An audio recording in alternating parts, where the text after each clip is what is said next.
Il est temps de vous informer, mesdames et messieurs. Bonsoir, bienvenue à cette grande édition du journal sur G-Duc Télévision. Avant de commencer, voici les principales articulations.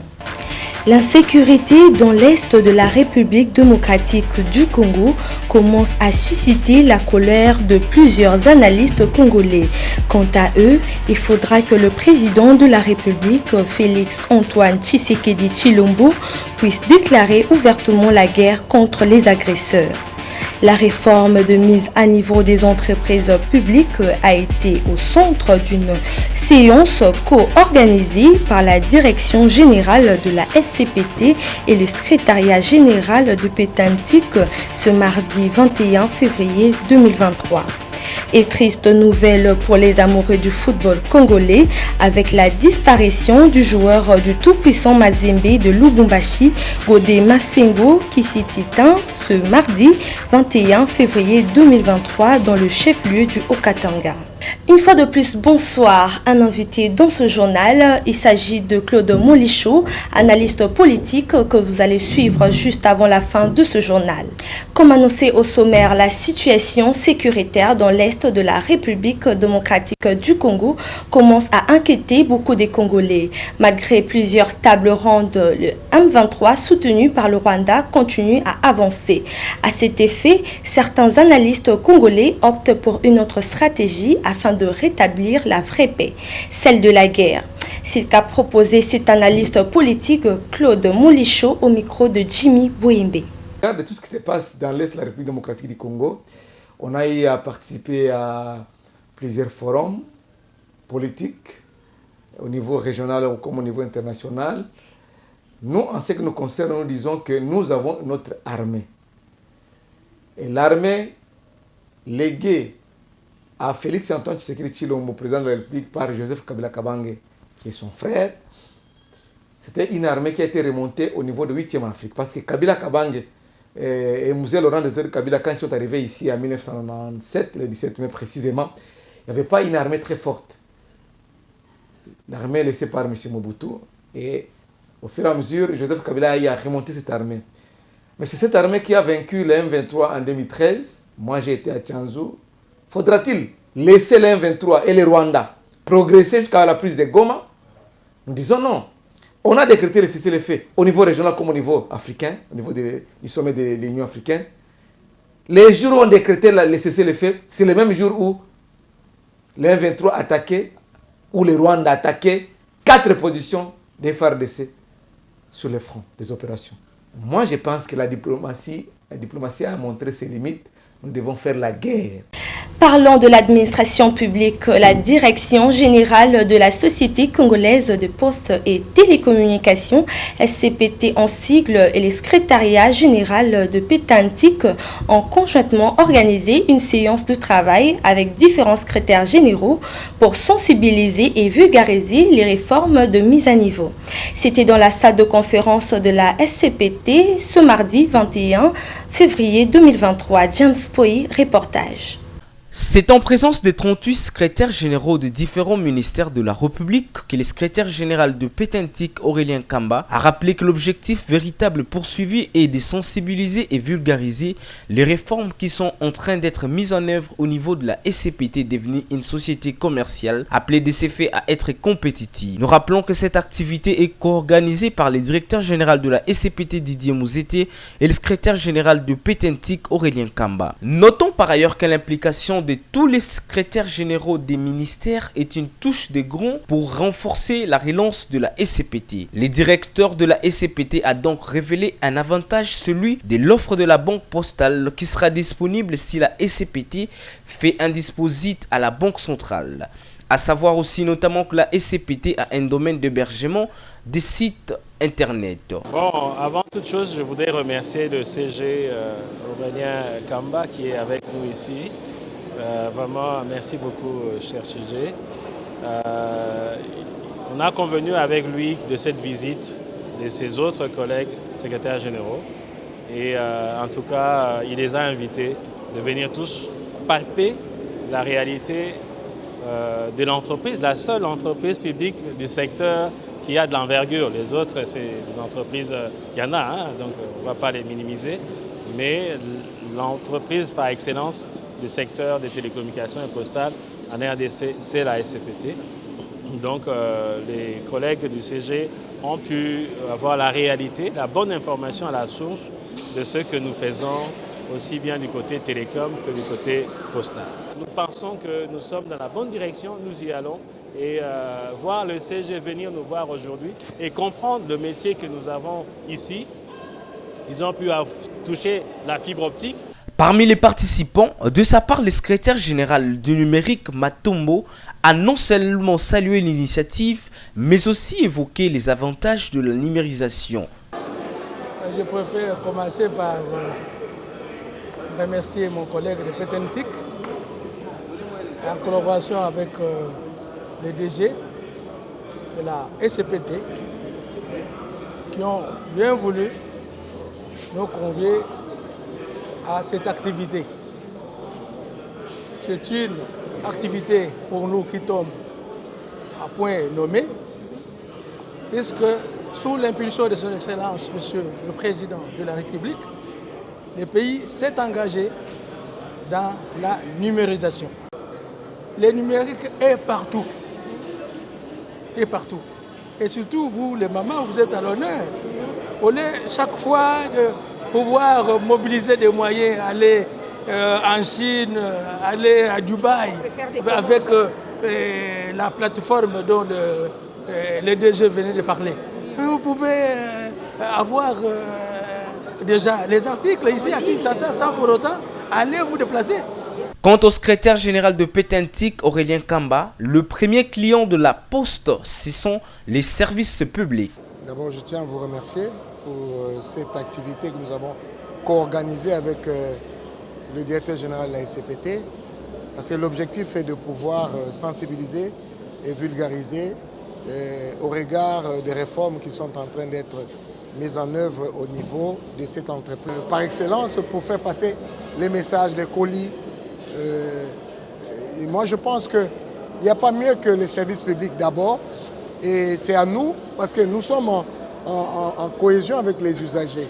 En bonne et due forme, ça n'est suivi la visite de différents locaux de la SCPT guidés par le directeur général de la SCPT et le secrétaire général de Petentic, Aurélien Kamba, avant les cocktails prévus en famille. Parlons société dans ce journal. Les habitants de la commune de Lingwala étaient obligés de rester pendant des heures à la maison après la pluie qui s'est abattue cet avant-midi à Kinshasa.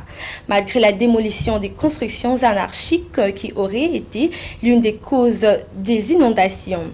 Si sous d'autres cieux, après la pluie vient le beau temps, à Lingwala, c'est le calvaire. Plus de détails dans ce reportage qui porte la signature de Jefté Nimanimi. Qui a dit qu'après la pluie vient le beau temps? Qu'ils viennent vite voir ce qui se passe à Kinshasa après chaque pluie. Nous sommes au cœur de la capitale RD congolaise, précisément dans la commune de Lingwala. Le constat est amer. Le manque de curage de caniveaux et de constructions anarchiques serait à la base de cette situation pénible. Les habitants de ces coins de la capitale sont dans l'obligation de piétiner ces eaux usées avec risque de mettre les pieds sur des câbles électriques dénudés ou encore attendre 2 heures après la pluie pour sortir. D'aucuns se posent la question de savoir à quoi la récente démolition à travers l'opération Coup de poing initiée par le gouverneur Jean-Tini Ngobila a servi. Dans la commune de Lingwala, précisément la commune a venu à Keti. Ah, inondation comme chaque mboula et robeta, ils ont tourné la papa gouverneur Jean-Tini Ngobila. Nous avons l'opération Kinbopé, nous avons la malamu, au Bouka Bantela, Kolongola Bantela, mais les caméras caniveau, n'éléments et autres mboula et robeta, bazolandela yangote. Tant ma part on est les autres d'Indangela, on les connaît zate, bah toute population va tous le permis moyen dans les cas. Là bas câble à courant et les cas lancés, mboula bonenge beti moyen té. Bana babimaka, moi qui était en salle zate pour zela et bimela ezate.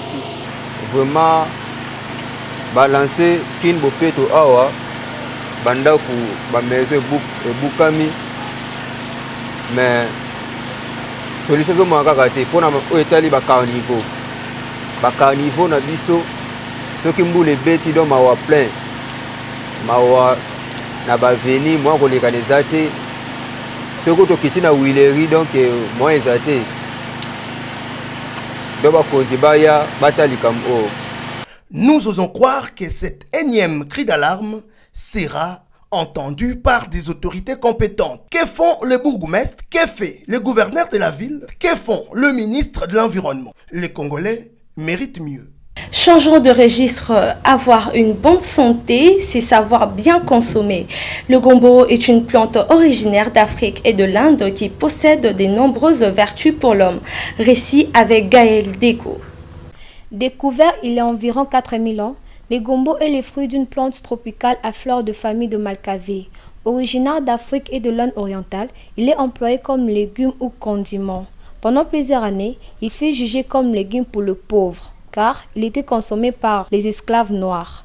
Le gombo possède de nombreux bienfaits tels que la lutte contre la maladie du cancer, le diabète, le cholestérol, les maux de gorge, l'obésité, la maladie du rein.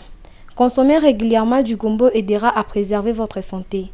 Il est aussi consommé dans beaucoup de pays tels que le Cameroun, la République démocratique du Congo, la Grèce, la Turquie, le Maroc, l'Algérie, la Tunisie, le Brésil, le Portugal et le Ghana. Pour les diabétiques, après sa consommation, elle va permettre de réguler la glycémie, qui est le taux de sucre dans le sang. Des études ont montré que les personnes qui consomment du gombo tous les jours avaient vraiment une amélioration au niveau des reins. Par rapport à la santé cardiovasculaire, la santé du cœur, l'un des facteurs qui provoque les maladies cardiaques, c'est le mauvais cholestérol. Alors, le gombo va vraiment participer à l'élimination de ce mauvais cholestérol-là, mais aussi aux substances toxiques, parce que lorsque nous consommons des aliments, tout n'est pas utilisé par le corps. Continuons l'actualité en culture. Le Centre Wallonie-Bruxelles a organisé une matinée de projection d'un film Kimbangu réalisé par l'artiste, comédien et acteur par force des choses Massoumou Debrandé. Ce mardi 21 février 2023 dans sa grande salle de spectacle. Ce long métrage retrace l'histoire du prophète Simon Kimbangu de sa naissance jusqu'à sa mort. Suivez ce reportage avec Jimmy Bouembe. Le long métrage du réalisateur Ndungi Mambimbi alias Massoumou Debrandé a été projeté ce mardi 21 février 2023 au centre Wallonie-Bruxelles dans la commune de La Gombe. Le comédien et acteur par force des choses, le réalisateur campe lui-même le personnage principal du film, en l'occurrence le défunt prophète Simon Kimbangu. Le long métrage Olingala porte sur l'histoire tourmentée de l'illustre personnage né en Kamba en 1887 et se focalise sur des ans 1920 et 1921. L'histoire racontée se passe à Léopoldville, aujourd'hui Kinshasa, Nkamba où se trouve la cité sainte de Kimbanguisme appelée Nouvelle-Jérusalem et de villages avoisinants du Congo central. Présents dans cette salle plusieurs élèves de différentes écoles et autorités culturelles pour comprendre la vraie histoire du prophète Simon Kimbangu. Très peu de Congolais connaissent l'histoire du Congo. Aujourd'hui, il y a beaucoup de problèmes sur le plan spirituel. On se dit, bon, mais mettre quand même ce film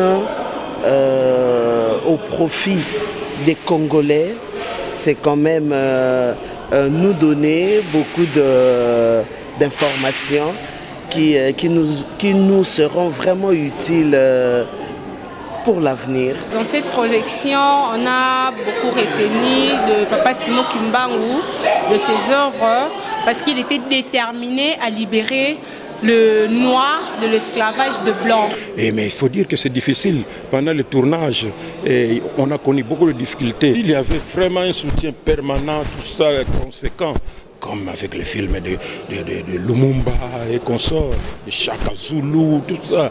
Eh bien, on va faire des choses extraordinaires. Signalons qu'à travers ce film, Massoumou Debrandé se propose de défaire le mensonge raconté sur la vraie vie de Simon Kimbangu afin de rétablir la vérité sur le fait qui gravite autour de cette histoire falsifiée.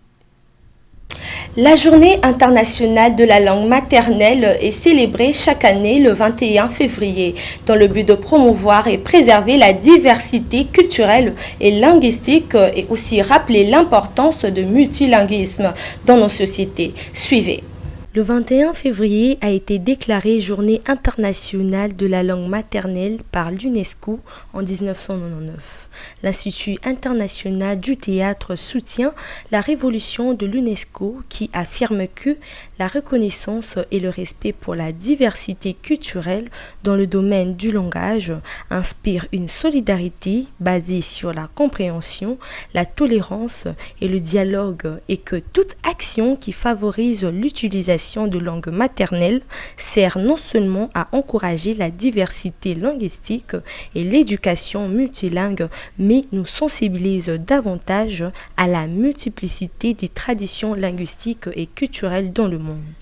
La population quinoise a parlé des valeurs culturelles de nos langues nationales et de l'importance d'apprendre nos langues maternelles à nos enfants.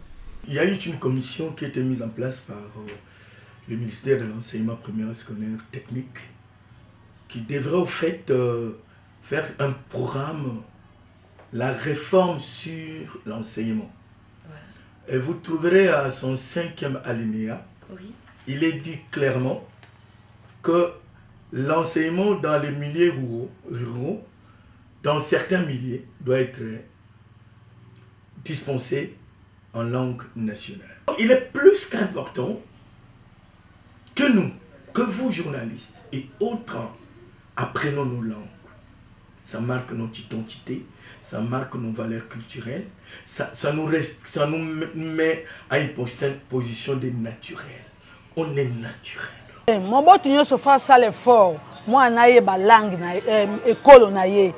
Tango aye bien c'est nécessaire. Ya solo to boité, koloba français, eza malamu mingi. Mais moi na pe faye ba na utaki wapi. Faye ba yango. Ata koloba ebele te mais ata ya muke eza nécessaire na vie ya mwana. Eza malamu mingi. Soki na kotala bien toza na mwana biso ya mwasi. Ata pe na mikila poto. Mais alobelaka mwana na ye nyonso po alobi il faut ayeba yango. Abi faut ayeba tout. Eza nécessaire. Asa na Suisse. Alobaka mwana nga mama leki mwana faut ayeba nyonso. Une culture de paix ne peut se construire que dans un espace où tout le monde a le droit d'utiliser sa langue maternelle pleinement et librement dans toutes les différentes circonstances de la vie. Éduquer une femme, c'est éduquer toute une nation. La femme congolaise qui était hier reconnue partout dans le monde grâce au port du pagne Liputa, mais aujourd'hui, celle-ci a perdu toute sa belle culture pour la mode européenne. Reportage avec Nelly Kamonia. Le pagne qui sera d'abord utilisé comme simple couverture pour cacher la nudité deviendra ensuite une spécificité de femmes congolaises grâce au retour à l'authenticité imposée dans les années 70. La Congolaise est identifiée partout dans le monde par le port de la camisole libaya avec deux pagnes qu'elle noue l'un au-dessus de l'autre autour de la hanche. Au fil du temps, vers les années 90 et 2000, la Congolaise abandonne les pagnes pour la mode européenne. Aujourd'hui, après cette longue période de tergiversation due à l'influence de la mode et des tendances occidentales, le pagne refait surface dans la société congolaise sous différentes formes et coutures. Un phénomène déjà décrié par le commun des mortels, mais qui continue à prendre de l'ampleur. Jupe ou robe aux fentes exagérées, pantalon taille basse, laissant ainsi voir tout le postérieur et même le dessous, t-shirt décolleté qui laisse les seins dehors. Tel est le spectacle désolant qu'offre aujourd'hui l'univers et l'habillement à Kinshasa, un univers caractérisé par l'indécence. À l'époque, c'était des prostituées qui s'habillaient ainsi pour attirer les hommes. Ça dépend, et là tu payes le sous taille naïe. Aïbi qui a ça mon monene, aller là tu le moko, ils ont pour na taille naïe, ils ont ça la matin. Mais au moins dit pour les appeler mon poussé, ce cas comme pour na zoa tabi qui est quoi, bien caillé quoi, c'est débat sur la violence, sur le regard. Le monique, tant qu'on se tombe dans cela, à Boumi bat combien? Moi, j'ai bien éduqué dans le faire bien. So moi, ça m'a bien. Je suis parti dans le banc, on va éduquer bien. Très bien, très bien. L'institution de l'enseignement supérieur a démissionné de son rôle d'éducateur. Aujourd'hui, cette nouvelle tendance de l'accoutrement est l'une des causes de violences sexuelles faites à la femme en RDC. Car l'homme est attiré premièrement par le physique de la femme, les filles congolaises doivent changer leur manière de s'habiller car cet accoutrement indécent est à la base de plusieurs mots. Violence, viol, agression. La valeur d'une femme, c'est aussi son accoutrement. N'attendons pas le 8 mars pour mettre le pagne. Habillons-nous avec modestie chaque jour, car une femme bien instruite et éduquée est un reflet de la société. On sait exactement le 8 mars, mais il faut s'adapter à la maputa. Pour bonga malbela pour la maputa tozaba na basi. Futo bandolata poto yeba pe kolata ezateka le 8 mars nde komi totongi mwa bajipa mipuse ozwi elamba liputa olati eza bien te eza pe il faut komesana kolata maputa po esala pe pesa pe mwasi valeur makasi. Comme annoncé au début de ce journal, conformément au calendrier électoral de la Commission électorale nationale indépendante CENI, c'est le 20 décembre 2023 que les élections auront lieu en République démocratique du Congo.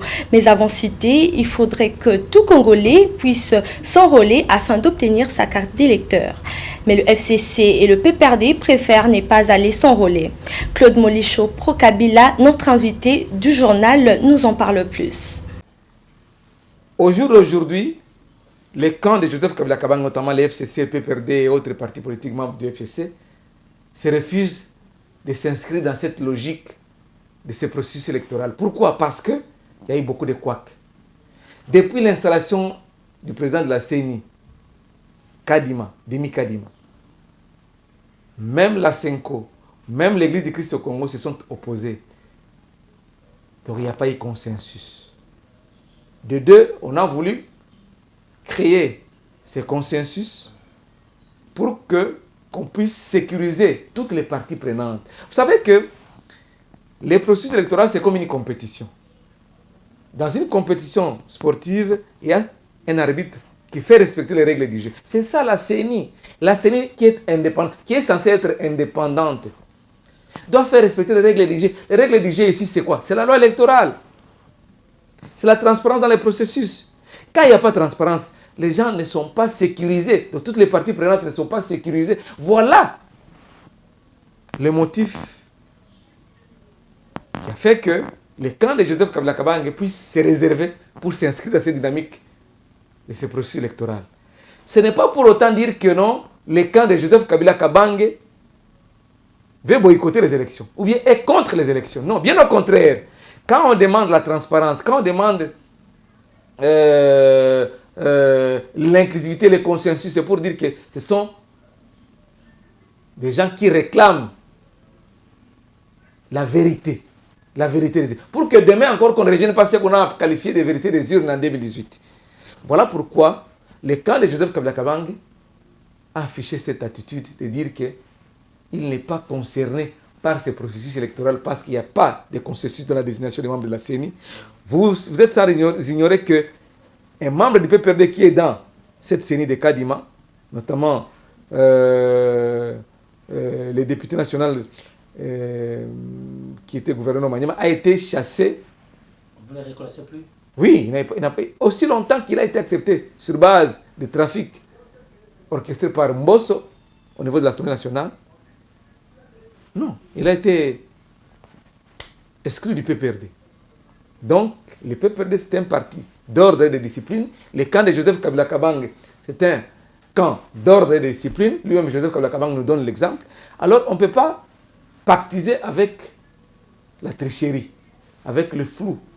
Voilà pourquoi il faut expliquer à l'opinion que ce n'est pas pour boycotter les élections. Bien au contraire, le PPRD et tous les camps de Joseph Kabila Kabang, notamment les FCC, veulent la transparence dans le processus électoral. C'est ça que le pape le pape François avait dit, c'est ce que la Cinco a dit bien avant l'arrivée du pape, c'est ce que l'Église du Christ au Congo a dit. D'ailleurs, l'Église du Christ au Congo travaille en collaboration avec la Cinco, les évêques catholiques, pour qu'il y ait transparence dans le processus électoral. Voilà l'explication claire qui nécessite de faire pour le bien des Congolais en ce qui concerne ce processus électoral non concerné par les camps de Joseph Kabila Kabange. Les Congolais tireront conséquences. L'opinion tant nationale qu'internationale tirera les conséquences. Parce que quand on veut les élections, on ne peut pas aller aux élections qui sont déjà jouées à l'avance. On ne peut pas aller aux élections dont l'arbitre porte les varaises d'un cas adverse quelconque. On ne peut pas aller aux élections avec l'intention de tricher.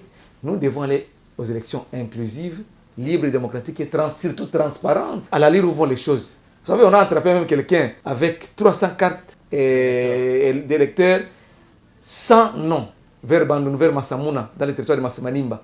Il a été arrêté, bien sûr, mais il faut poursuivre. Il faut remonter la filière pour savoir qui l'a envoyé. Il y avait un accident de circulation tout près de Chikapa. Le véhicule venait de Kinshasa vers Chikapa.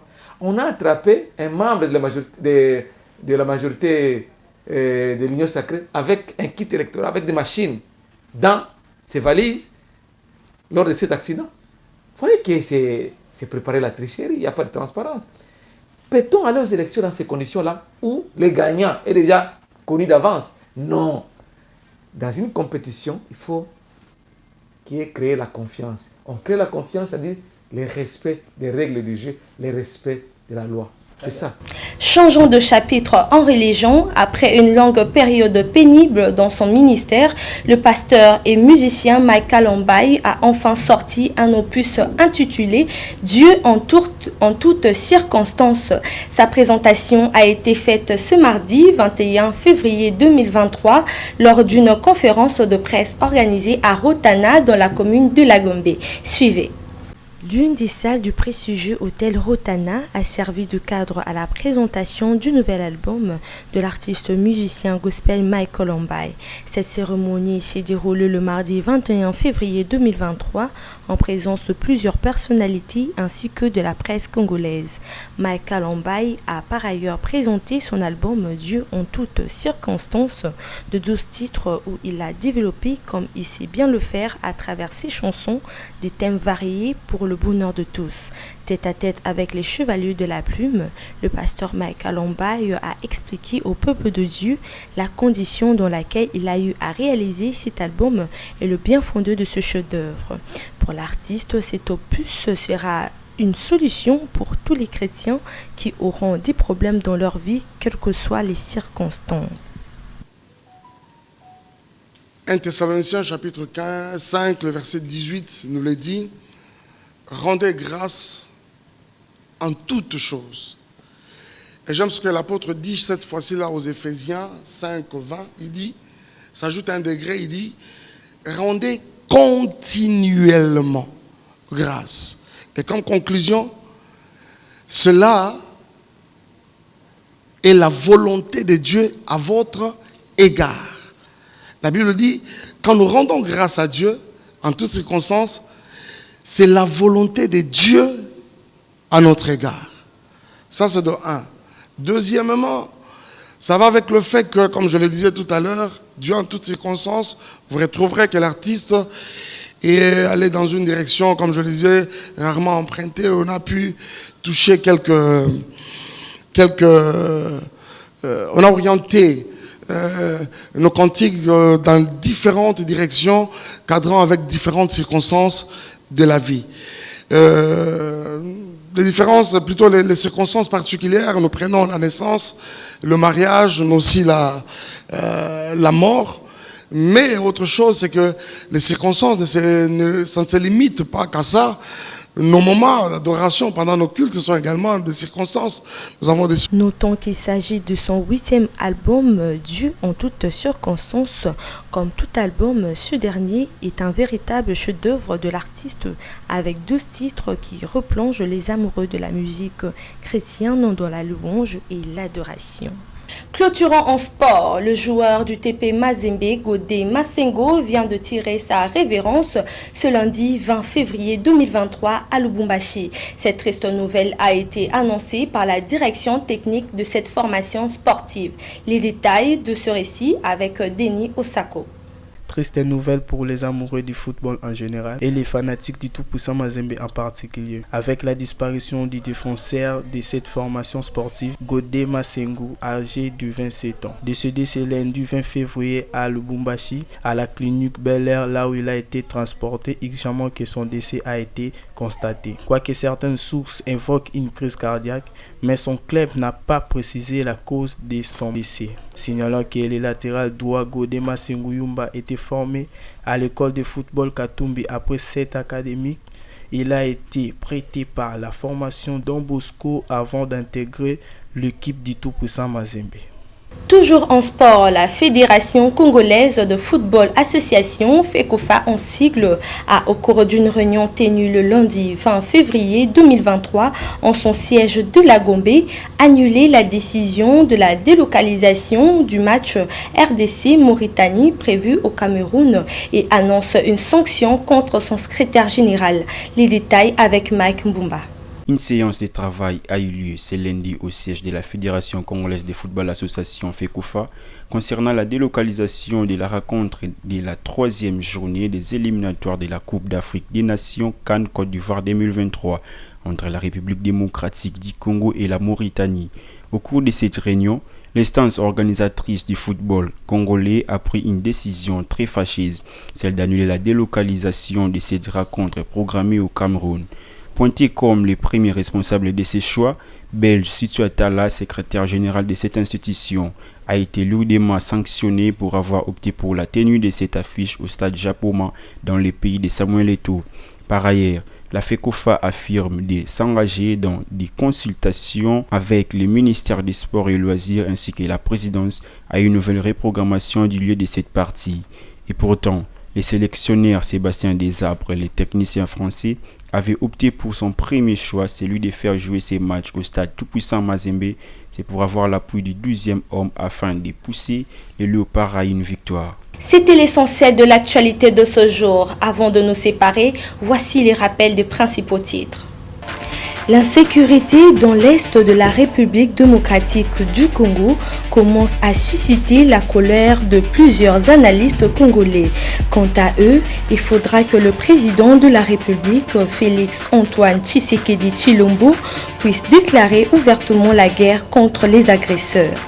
La réforme de mise à niveau des entreprises publiques a été au centre d'une séance co-organisée par la Direction générale de la SCPT et le secrétariat général de Pétantic ce mardi 21 février 2023. Et triste nouvelle pour les amoureux du football congolais avec la disparition du joueur du tout-puissant Mazembe de Lubumbashi, Godé Masengo, qui s'est éteint ce mardi 21 février 2023 dans le chef-lieu du Haut-Katanga. Le journal est complètement terminé. Merci à la grande équipe rédactionnelle et technique et bonne suite de programmes sur GEDUC Télévision.